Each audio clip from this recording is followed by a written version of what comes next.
Bonjour et bienvenue à e-Stage 9. Pour cette première édition, nous vous proposons 4 rubriques. La première rubrique intitulée Éducation portera sur la production de la spiruline à l'unité pilote de l'ISH à Yabassi.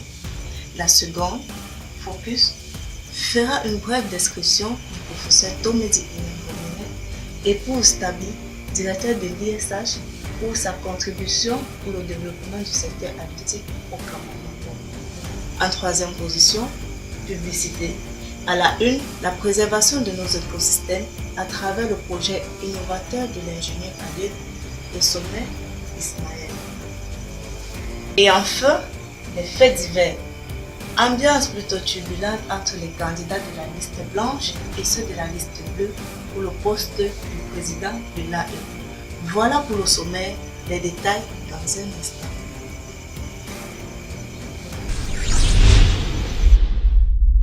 Je disais tout à l'heure, la production de la spiruline reste un objectif phare de l'Institut. C'est une algue verte renfermant de propriétés nutritives spectaculaires. Selon certains scientifiques, elle lutte contre le diabète, le cancer, réduit le taux de cholestérol dans le sang et bien d'autres. C'est ainsi que nous avons suivi la production de cette magnifique algue planktonique par le biais des ingénieurs halieutique de l'ISH. Regardons. Pour l'ensemencement à petite échelle, nous avons besoin de 2 bassins comme nous avons présenté préalablement. Et nous avons besoin de l'eau. La source d'eau que nous avons utilisée ici, c'est l'eau de forage. Nous avons également besoin des intrants, les différents intrants que nous avons pesés préalablement. Les intrants sont mélangés à base d'eau, remis et introduits dans le milieu de culture, puis homogénéisés. À l'aide d'une seringue de 60 ml, la souche de spiruline est prélevée à raison de 10 ml par litre d'eau du milieu. L'ensemencement a lieu. 2 jours après, l'on observe les grumeaux de spiruline à la surface des milieux de culture, ce qui indique que la récolte est prête. Il est temps pour nos ingénieurs de trouver des moyens de conservation de cette dernière. Ce que nous faisons, c'est quoi? C'est que nous nous retrouvons très tôt le matin. Nous récoltons la spiruline grâce au tissu de récolte comme celui que vous avez vu ici. Un tissu de récolte comme celui-ci qui a de très petites mailles. Après avoir récolté la spiruline, nous retirons de l'eau. Après avoir retiré l'eau de la spiruline, lorsque nous constatons que la spiruline est assez... la biomasse est assez... Je peux dire quoi? Oui, pâteuse. Nous pesons. Après avoir pesé, maintenant nous extrudons grâce aux seringues comme vous avez vu là. Là, ce sont les seringues de 60 ml. Et le tout se fait sur une clé de séchage comme celle-ci.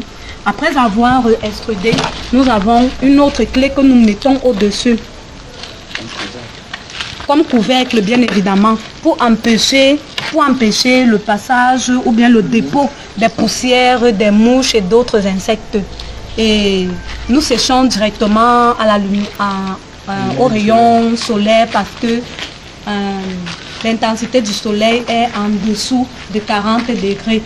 Et nous estimons que c'est la bonne température pour sécher la spiruline. Et comme ça, les protéines ne sont pas détruites. Professeur Tomedi Eyango-Minette, épouse Stabi, directeur de l'Institut des sciences halieutiques depuis 7 ans, œuvre avec détermination pour l'avancement de l'aquaculture en particulier et du domaine halieutique en général.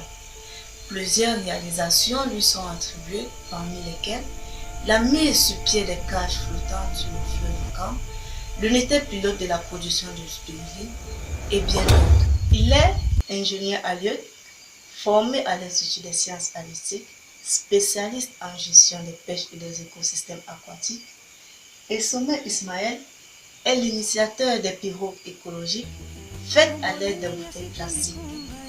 Récemment reconnu par plusieurs ONG comme l'une des initiatives les plus brillantes du XXIe siècle, Madiba et Nature s'est vu attribuer un billet pour l'Espagne par Mediana Radovich. Comme nous l'avons annoncé au début, les événements principaux du jour étaient marqués par les élections de l'AE qui opposait la liste blanche ayant à sa tête M. Domo Patrice à la liste bleue de M. Baba Innocent. L'affrontement a eu lieu lundi dernier durant un débat, après quoi les avis des étudiants ont été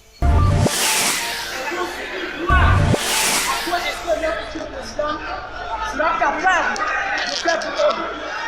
Et ce que je m'en veux dire au président, je l'appelle ici parce qu'il peut devenir président à l'avenir, devenir dans la liste bleue, acquérir de l'expérience, atteindre la maturité pour aller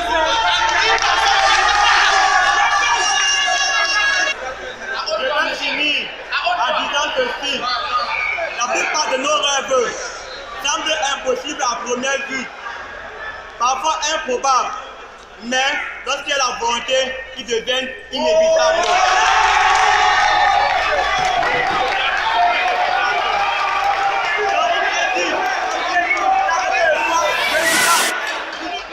Je suis l'étudiant Patrick Saka, niveau D à l'Institut des sciences halieutiques.